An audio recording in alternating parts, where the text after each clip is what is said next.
Life is strange. We can experience incredible highs and vast moments of joy, but it can also knock you onto your knees. 1 minute, you think you have it all worked out. The next minute, you can feel completely lost.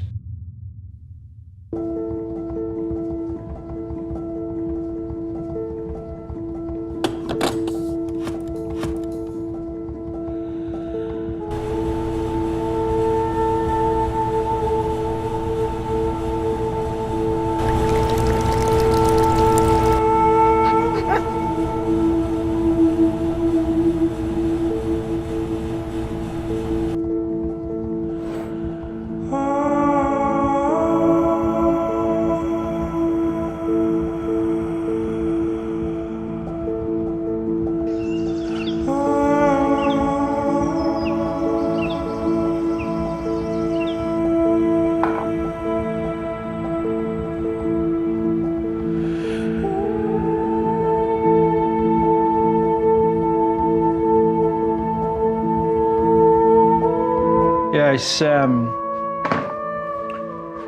when I hit 40 really that my health started to go down. I used to have this goal in my mind that, you know, my grandkids would come into my office and they'd look at all these kind of things and they'd be like, oh, Grandad, tell us about this, tell about what's this, you know, and I'd be like, oh, this is my race number when I ran through the Amazon jungle, and, you know, this was my race number when I did an ultra marathon in Kenya.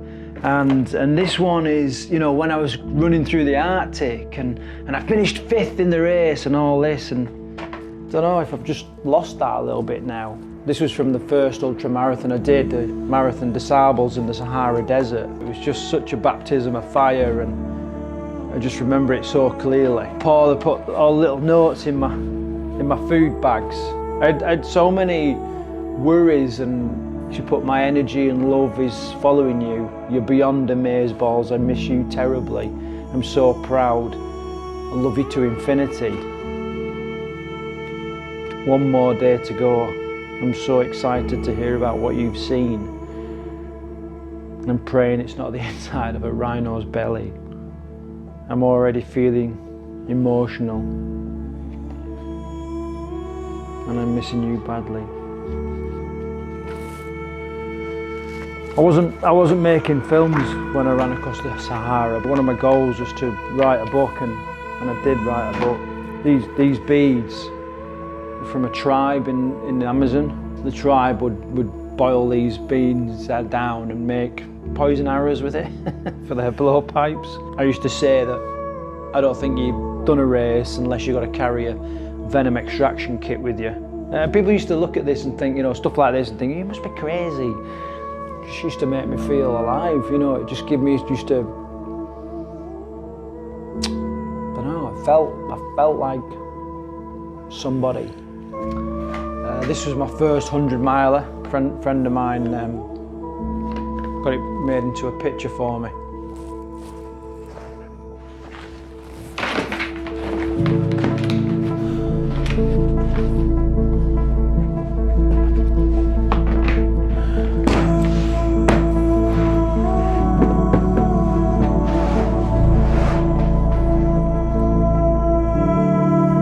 In 2019, I started getting sick.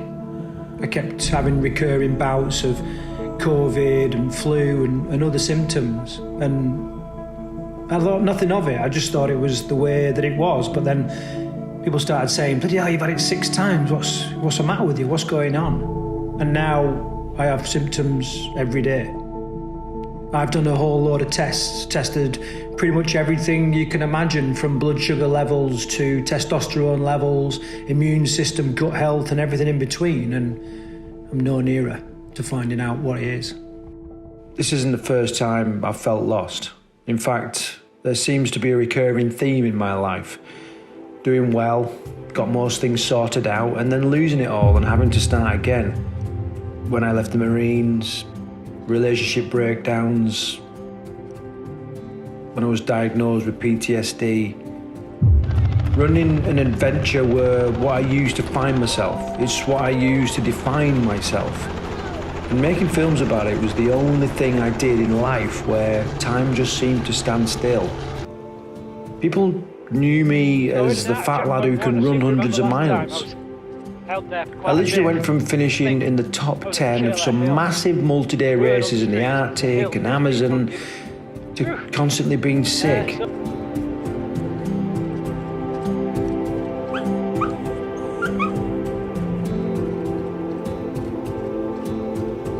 I still can't imagine life without all this yet.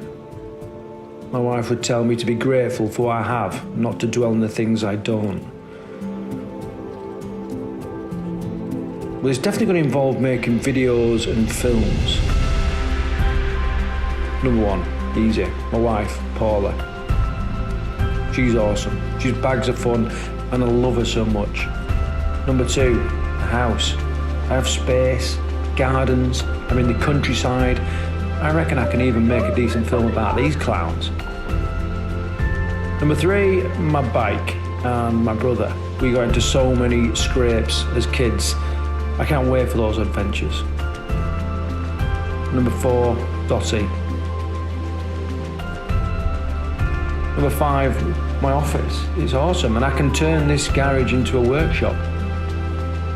Number six, my old van. 7, my business and the resources I have available there. And so much.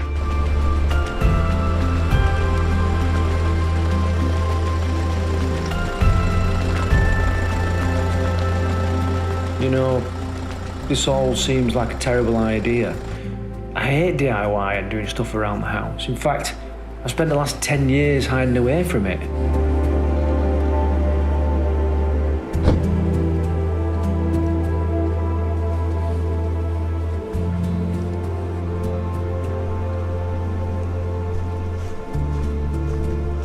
I'm knackered. I have to really pace myself now. All in all, this seems like a terrible idea, but I suppose you always have to remember your reason why. Remember that motivation comes after you get started. Remember that no one is going to come and save you.